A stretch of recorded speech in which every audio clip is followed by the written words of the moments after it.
Assalamualaikum warahmatullahi wabarakatuh. Kami dari kelompok 12 izin memaparkan materi presentasi kami yang berjudul Analisis Jurnal Topik. Judulnya itu Siti untuk analisis perilaku belajar mahasiswa dalam Social Technical Environment. Disusun oleh kelompok 12. Adapun untuk anggota kelompoknya ada Lintang Selsia Damayanti, ada Arum Kusuma, ada saya sendiri Ilma Atania Ahya, dan ada Elok Puspitasari. Baik, untuk materi pertama akan dipaparkan oleh rekan saya, Arum Kusuma. Kepada Arum Kusuma dipersilahkan. Baik, terima kasih. Untuk materinya tolong di next, Kak. Ini saya akan menjelaskan mengenai latar belakang dari jurnal tersebut. Perkembangan teknologi digital mengubah sistem pembelajaran di perguruan tinggi melalui e-learning, LMS, dan juga AI. Munculnya socio-technical environment menuntut mahasiswa mampu beradaptasi dengan teknologi dan mengelola belajar secara mandiri. Kemudian perilaku belajar mahasiswa itu dipengaruhi oleh akses informasi media digital, fleksibilitas pembelajaran, dan juga distraksi teknologi. Untuk computational thinking itu digunakan untuk menganalisis perilaku belajar mahasiswa secara logis dan sistematis. Teknologi seperti machine learning, AI, dan learning analisis membantu mengidentifikasi pola dan juga ketertiban belajar mahasiswa. Untuk jurnal tersebut masih terdapat research gap terkait efektivitas penerapan CT dalam memahami perilaku belajar mahasiswa di era digital. Next, Kak. Untuk rumusan masalahnya, yang pertama, apa yang dimaksud dengan CT dan bagaimana penerapannya dalam bidang pendidikan. Yang kedua, bagaimana perilaku belajar mahasiswa dalam socio-technical environment di era digital. Yang ketiga, algoritma apa saja yang digunakan dalam penelitian terkait analisis perilaku belajar mahasiswa berbasis CT. Yang keempat, bagaimana hasil dan perbandingan dari jurnal-jurnal internasional terbaru mengenai penerapan CT dalam analisis perilaku belajar mahasiswa. Yang kelima, apa kelebihan, keterbatasan, serta research gap dari penelitian-penelitian tersebut. Lalu yang keenam, bagaimana integrasi socio-technical framework dan tata kelola mutu e-learning dalam mendukung perilaku belajar mahasiswa. Next. Untuk tujuannya, yang pertama itu mengetahui konsep computational thinking dan penerapan dalam pendidikan. Yang kedua, memahami perilaku belajar mahasiswa dalam socio-technical environment di era digital. Yang ketiga, mengetahui algoritma yang digunakan dalam penelitian terkait analisis perilaku belajar mahasiswa berbasis CT. Yang keempat, memahami hasil dan perbandingan penelitian dari jurnal internasional terbaru mengenai penerapan CT dalam analisis perilaku belajar mahasiswa. Yang kelima, mengetahui kelebihan, keterbatasan, dan juga research gap dari penelitian yang dianalisis. Yang terakhir, memahami integrasi socio-technical framework dan tata kelola mutu e-learning dalam pembelajaran digital. Lanjutnya, Kak. Kemudian manfaatnya yang pertama menambah wawasan dan pemahaman mengenai konsep CT serta penerapannya dalam pendidikan digital. Yang kedua, membantu memahami perilaku belajar mahasiswa dalam socio-technical environment di era digital. Yang ketiga, memberikan informasi mengenai algoritma yang digunakan dalam penelitian analisis perilaku belajar mahasiswa berbasis CT. Yang keempat, memberikan pemahaman mengenai hasil dan perbandingan penelitian dari jurnal internasional terbaru terkait penerapan CT dalam analisis perilaku belajar mahasiswa. Yang kelima, menambah pengetahuan mengenai kelebihan, keterbatasan, dan juga research gap dari penelitian yang dianalisis. Yang keenam, memberikan wawasan mengenai integrasi socio-technical framework dan juga tata kelola mutu e-learning dalam mendukung pembelajaran digital.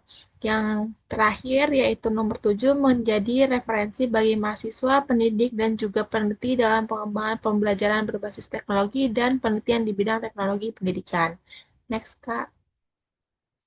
Selanjutnya, saya akan membahas mengenai metodologi dari penelitian tersebut. Selanjutnya,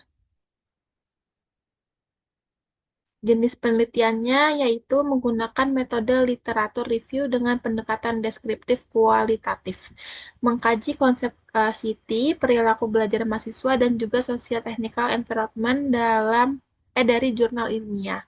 Kemudian analisis dilakukan secara sistematis untuk memahami hubungan pembelajaran digital dengan perilaku belajar mahasiswa. Fokus penelitiannya adalah konsep city, temuan penelitian, dan integrasi socio-technical framework. Next, Kak. Untuk sumber datanya berasal dari dua jurnal internasional terkait socio-technical environment dan juga pembelajaran digital. Jurnal ini membahas mengenai keterlibatan mahasiswa atau student engagement, kemudian lingkungan pembelajaran inovatif, learning analytics, dan teknologi pembelajaran. Kemudian dipilih karena relevan dengan computational thinking atau CT, kemudian perilaku belajar mahasiswa juga. Selain itu juga dipilih karena integrasi pedagogi, teknologi, dan juga ruang belajar. Next. Untuk teknik pengumpulan datanya, data dikumpulkan itu melalui penelusuran literatur online menggunakan Google Scholar dan juga Science Direct. Kemudian kata kunci yang digunakan itu adalah computational thinking, learning behavior, student engagement, sama socio-technical environment. Untuk jurnal diseleksi berdasarkan kesesuaian topik, tahun publikasi, dan juga relevansi dari isi jurnal tersebut. Kemudian data jurnal itu dianalisis dengan mengidentifikasi konsep, metode, dan juga hasil penelitiannya, lalu dikelompokkan informasinya berdasarkan tema pembahasan. Untuk materi selanjutnya akan disampaikan oleh teman saya. Eh, Selanjutnya ada teknik analisis data menggunakan teknik konten analisis atau analisis isi. Analisisnya dilakukan dengan membaca dan memahami isi jurnal, mengidentifikasi konsep utama, mengelompokkan temuan berdasarkan tema, serta menginterpretasikan hasil penelitian. Untuk fokus penelitiannya, yang pertama di computational thinking-nya, lalu yang kedua perilaku belajar mahasiswa, dan yang ketiga dari socio-technical environment. Tujuannya untuk memahami pengaruh integrasi pedagogi, ruang, dan teknologi terhadap student engagement dan perilaku pembelajaran modern. Next, Kak. Untuk alur kajian penelitiannya, yang pertama yang melakukan identifikasi topik, yaitu computational thinking, perilaku belajar, dan socio-technical environment. Lalu penelusuran dan seleksi jurnal yang relevan. Analisis isi jurnalnya itu menemukan 4 pokok bahasan, yaitu konsep, metode, hasil penelitian, dan juga research gap. Selanjutnya ada penyusunan pembahasan secara sistematis, dan yang terakhir penarikan kesimpulan berdasarkan hasil kajian. Next, Kak.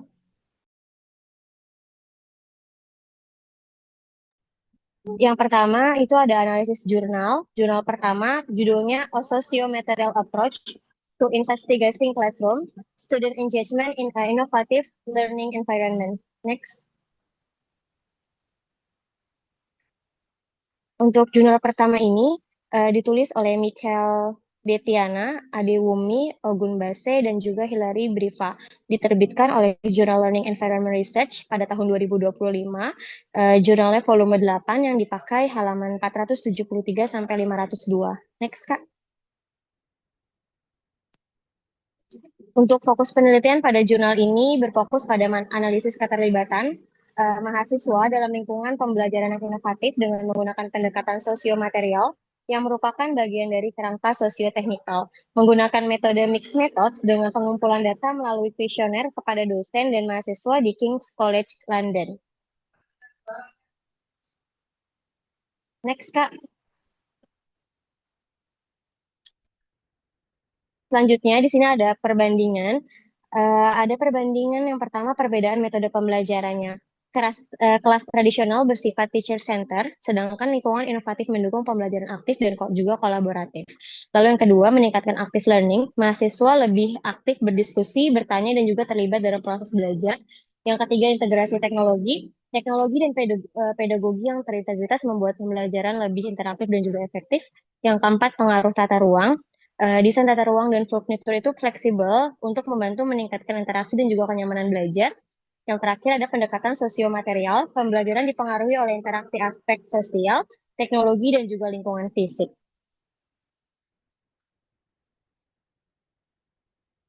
Untuk temuan penelitiannya di sini sama seperti tadi membahas perbedaan metode pembelajaran. Kelas tradisional ini bersifat teaching center, sedangkan lingkungan integratif itu mendukung pembelajaran yang aktif dan juga kolaboratif. Lalu yang kedua, meningkatkan active learning. Mahasiswa itu lebih aktif berdiskusi, bertanya, dan juga terlibat dalam proses belajar. Lalu ada integrasi teknologi, di mana teknologi dan juga pedagogi yang terintegrasi itu akan membuat pembelajaran lebih interaktif dan juga efektif. Yang keempat, pengaruh tata ruang, desain dan ruang dan juga furnitur yang fleksibel ini akan membantu meningkatkan interaksi dan juga kenyamanan belajar, serta pendekatan sosiomaterial, di mana pembelajaran dipengaruhi oleh interaksi, aspek sosial, teknologi, dan juga lingkungan fisik.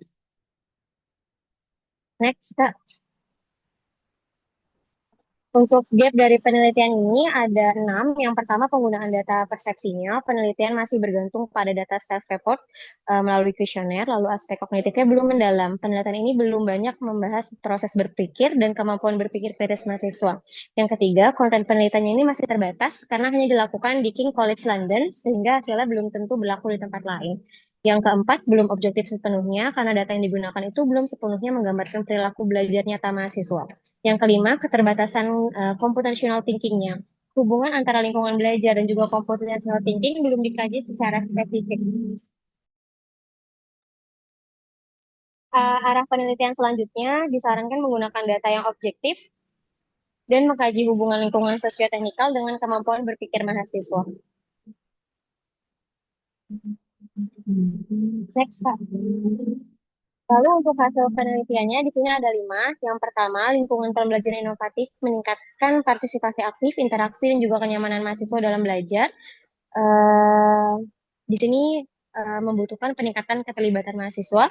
Lalu yang kedua, area kolaborasi, ruang diskusi, dan juga furnitur fleksibel lebih mendukung pembelajaran aktif dibanding kelas tradisional. Jadi di sini ada peran tata ruang yang fleksibel. Yang ketiga, penggunaan layar interaktif, whiteboard, dan juga teknologi pendukung membantu meningkatkan interaksi dan juga kolaborasi mahasiswa. Di sini berarti kita membutuhkan integrasi teknologi pembelajaran.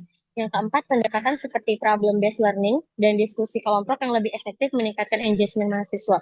Jadi kita membutuhkan metode student-centered learning yang memadai. Lalu yang kelima, kombinasi ruang, teknologi, dan juga pedagogi dalam pendekatan sosio-material menciptakan pembelajaran yang lebih interaktif dan efektif. Integrasi space, teknologi, dan juga pedagogi. Next, Kak.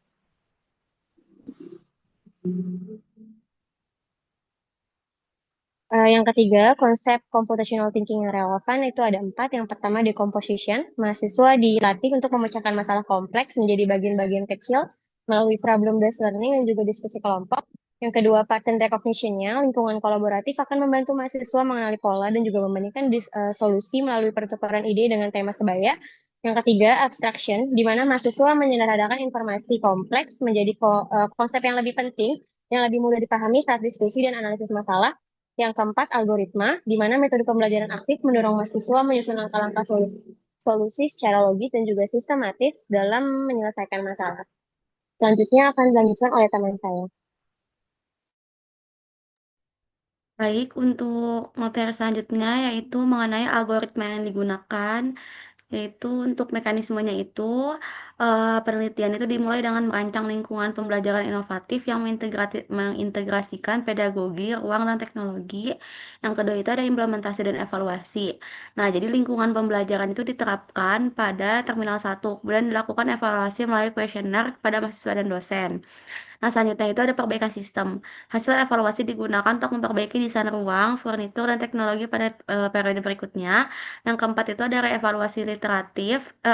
Jadi maksudnya itu setelah perbaikan, dilakukan evaluasi ulang untuk membandingkan tingkat engagement mahasiswa sehingga membentuk siklus sistematis dan berulang.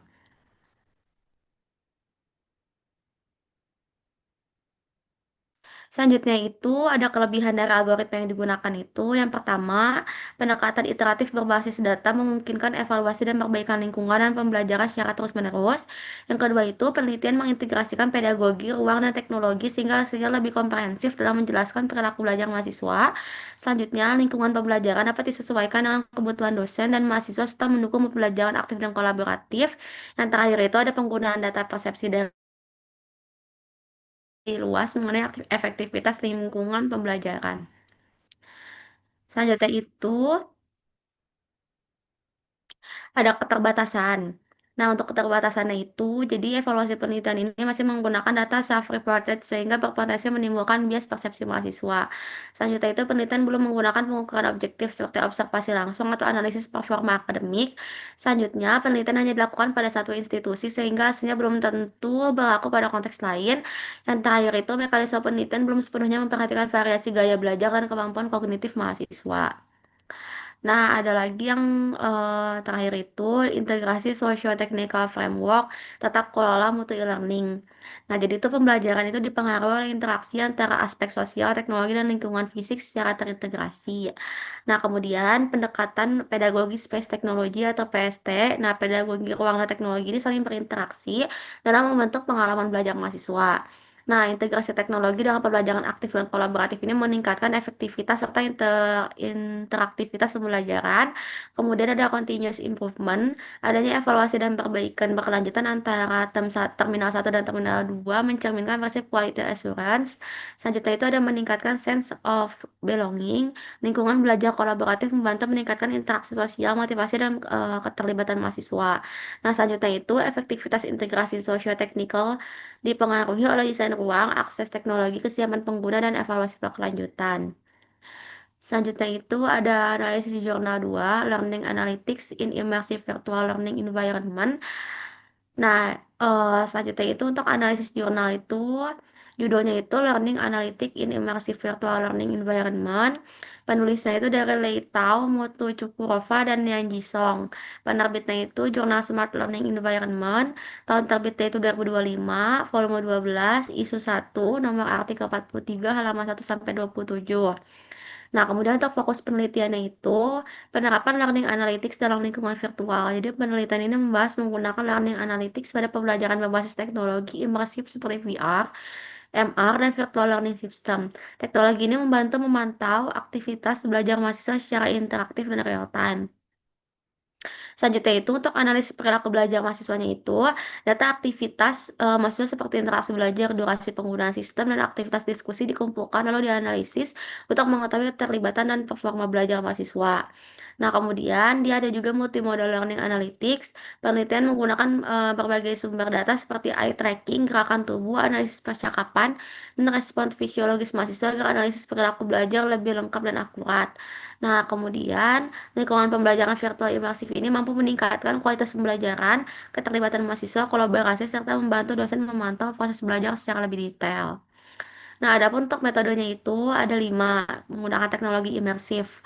Nah, jadi penelitian ini menggunakan teknologi imersif seperti virtual reality atau VR, mixed reality atau MR, dan virtual learning environment untuk merekam aktivitas belajar mahasiswa secara real time. Nah, kemudian data yang dikumpulkan itu meliputi perilaku belajar, interaksi digital, analisis percakapan, gerakan mata, ekspresi wajah, gerakan tubuh, dan respon fisiologis mahasiswa. Nah, data diproses menggunakan metode seperti machine learning, deep learning, analisis regresi, clustering, dan jaringan Bayesian untuk menganalisis pola belajar mahasiswa. Nah, sistem analitik ini digunakan untuk memprediksi performa akademik, tingkat keterlibatan, serta memberikan rekomendasi dan umpan balik otomatis kepada mahasiswa. Nah, penelitian menerapkan explainable AI agar hasil prediksi dan rekomendasi sistem dapat dipahami dengan lebih jelas oleh dosen maupun pengguna sistem pembelajaran.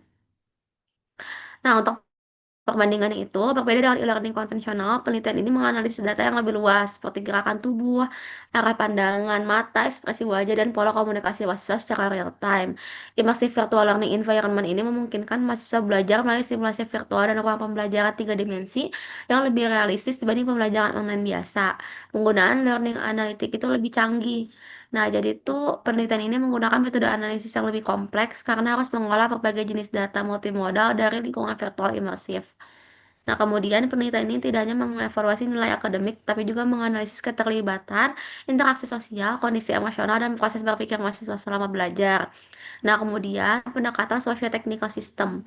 Jadi, mahasiswa ini dipandang sebagai bagian dari sistem socio-teknikal yang melibatkan interaksi antara manusia, teknologi, data digital, dan lingkungan pembelajaran virtual secara bersamaan. Nah, ada untuk temuan penelitiannya itu penggunaan learning analytics dalam immersive virtual learning environment berkembang pesat, sering meningkatnya penggunaan VR, AI, dan teknologi imersif dalam pendidikan. Nah, sistem analitik ini mampu memantau keterlibatan mahasiswa, aktivitas belajar, dan performa akademik secara langsung selama proses pembelajaran berlangsung. Nah, penelitian menunjukkan bahwa sistem mulai menggabungkan berbagai data seperti pola komunitas, gerakan mata, ekspresi wajah, gerakan tubuh, dan respon fisiologis mahasiswa. Nah, teknologi imersif ini membuat pembelajaran lebih interaktif dan realistis sehingga mahasiswa menjadi lebih aktif dan memiliki pengalaman belajar yang lebih baik. Nah, learning analytics ini digunakan untuk memprediksi keberhasilan belajar mahasiswa, mengevaluasi efektivitas pembelajaran, serta meningkatkan feedback dan asesmen. Nah, penelitian menemukan berbagai tantangan seperti beban kognitif yang tinggi, masalah privasi data, rendahnya transparansi algoritma AI, keterbatasan teknologi, dan kesiapan dosen dalam menggunakan hasil analytics. Baik, untuk pemaparan materi berikutnya akan dipaparkan oleh rekan saya. Izin melanjutkan, gap dalam penelitiannya ada analisis emosi mahasiswa masih terbatas. Sebagian besar penelitian masih fokus pada hasil belajar dan aktivitas mahasiswa. Sementara analisis emosi, motivasi, dan regulasi diri belum banyak dikembangkan. Integrasi multimedia analitik belum optimal. Berbagai data seperti eye tracking, respon fisiologis, analisis percakapan, dan interaksi virtual belum sepenuhnya digabungkan dalam sistem analitik. Penelitian kolaboratif learning masih kurang. Kajian mengenai pembelajaran kolaboratif dalam immersive virtual environment masih terbatas, terutama terkait interaksi antar mahasiswa. Perbedaan karakteristik mahasiswa belum banyak dikaji. Penelitian mengenai pengaruh gaya belajar, kemampuan komunikasi, regulasi diri, dan kemampuan kognitif mahasiswa masih belum mendalam. Implementasi explainable AI masih minim. Penggunaan explainable AI untuk meningkatkan transparansi hasil analisis dan prediksi sistem masih jarang diterapkan. Keamanan dan privasi data masih menjadi tantangan. Penerapan blocking chain security, federated learning, dan privacy preserving analytic masih sangat terbatas meskipun penting untuk melindungi data mahasiswa. Selanjutnya, Kak.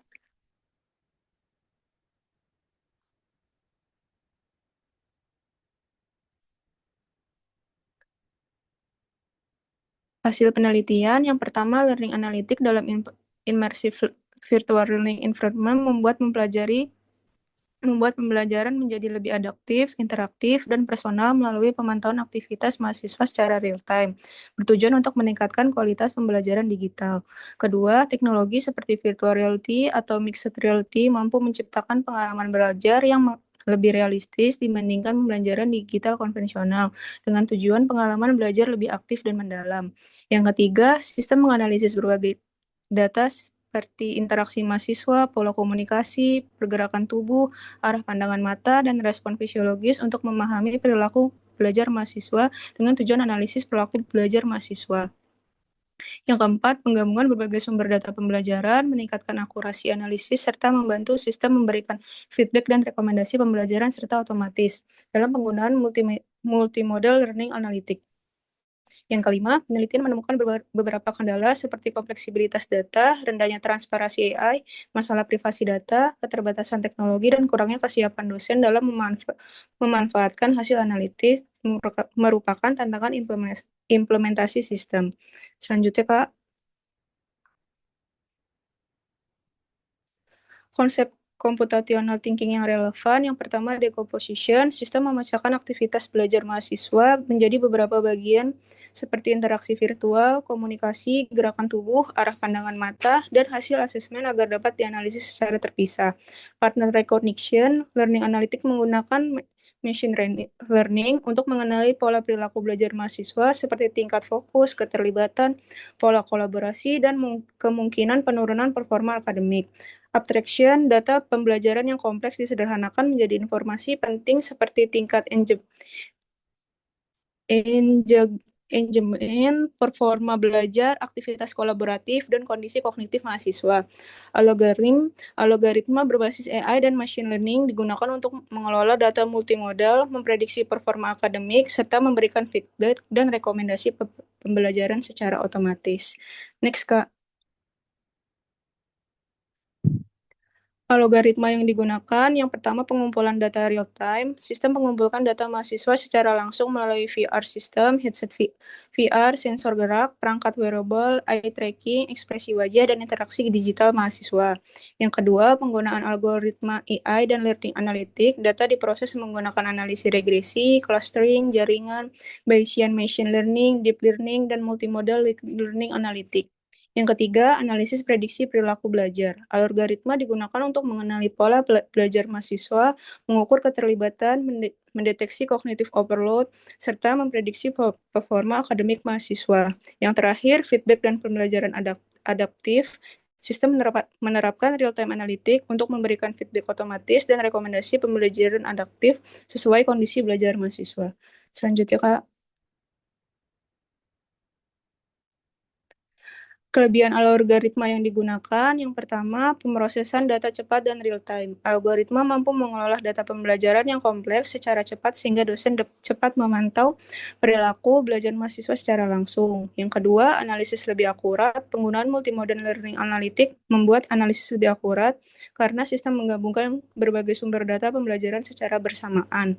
Yang ketiga, pembelajaran lebih personal dan adaptif. Machine learning memungkinkan sistem mendeteksi pola belajar mahasiswa secara otomatis, serta memberikan feedback dan rekomendasi pembelajaran yang sesuai kebutuhan mahasiswa. Yang keempat, monitoring pembelajaran lebih detail, teknologi imersif membantu sistem memahami interaksi, kolaborasi, dan respon mahasiswa dalam lingkungan virtual sehingga evaluasi pembelajaran menjadi lebih komprehensif. Selanjutnya, Kak. Keterbatasan penggunaan algoritma yang digunakan adalah kompleksitas data. Data dari berbagai perangkat imersif sangat kompleks sehingga membutuhkan kemampuan komputasi tinggi dan infrastruktur teknologi yang memadai. Sulitnya interpretasi algoritma, beberapa algoritma machine learning dan deep learning sehingga hasil prediksi dan rekomendasi sulit dipahami oleh dosen. Risk bias algoritma dapat menghasilkan bias yang mempengaruhi akurasi analisis perilaku dan performa belajar mahasiswa. Yang terakhir, masalah privasi dan biaya teknologi. Pengumpulan data detail mahasiswa menimbulkan risiko privasi.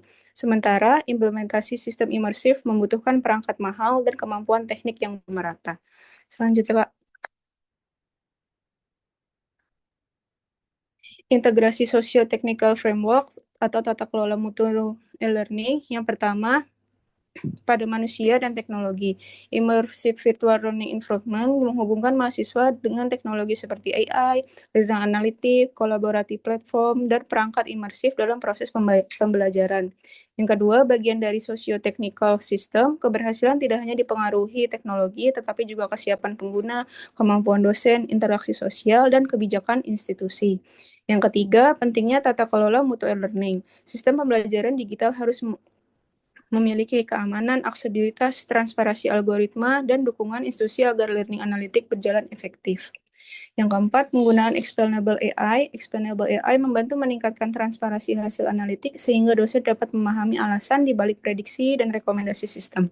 Penerapan adaptive learning system menyesuaikan materi, feedback, dan rekomendasi pembelajaran berdasarkan kondisi mahasiswa secara real-time. Yang keenam, mendukung efektivitas pembelajaran digital, immersive virtual learning environment berfungsi sebagai pembelajaran cerdas yang membantu meningkatkan kualitas dan efektivitas e-learning secara menyeluruh. Next, Kak. Kesimpulan dari kedua jurnal didapatkan yang pertama, computational thinking membantu meningkatkan berpikir kritis dan pemecahan masalah dalam pendidikan digital. Yang kedua, perilaku belajar mahasiswa dipengaruhi oleh interaksi teknologi, lingkungan belajar, dan kemampuan self-regulator learning. Yang ketiga, teknologi seperti machine learning, deep learning, dan learning analytic digunakan untuk menganalisis perilaku serta performa belajar mahasiswa. Yang keempat, penerapan CT dan teknologi imersif, VR atau MR, membuat pembelajaran lebih adaptif, interaktif, dan personal. Yang kelima, masih terdapat keterbatasan seperti kompleksitas data, transparansi algoritma, dan privasi data. Yang keenam, integrasi sosio-teknikal, framework, dan tata kelola e-learning penting untuk mendukung efektivitas pembelajaran digital. Selanjutnya, saran dari kelompok kami, perguruan tinggi perlu mengoptimalkan pemanfaatan teknologi digital dan e-learning untuk mendukung pembelajaran yang lebih efektif, interaktif dan adaptif. Yang kedua, mahasiswa perlu meningkatkan kemampuan self-regulated learning agar mampu mengelola proses pembelajaran secara mandiri di era digital. Yang ketiga, penelitian selanjutnya diharapkan dapat mengkaji aspek emosional, regulasi diri, dan keamanan data dalam pembelajaran digital. Yang keempat, pengembangan sistem pembelajaran berbasis computational thinking dan learning analytic perlu memperhatikan transparansi algoritma serta privasi data pengguna. Yang kelima, integrasi antara teknologi, pedagogi, dan dukungan institusi perlu ditingkatkan agar kualitas pembelajaran digital menjadi lebih efektif. Sekian presentasi dari kelompok 12, kurang lebihnya mohon maaf. Assalamualaikum warahmatullahi wabarakatuh.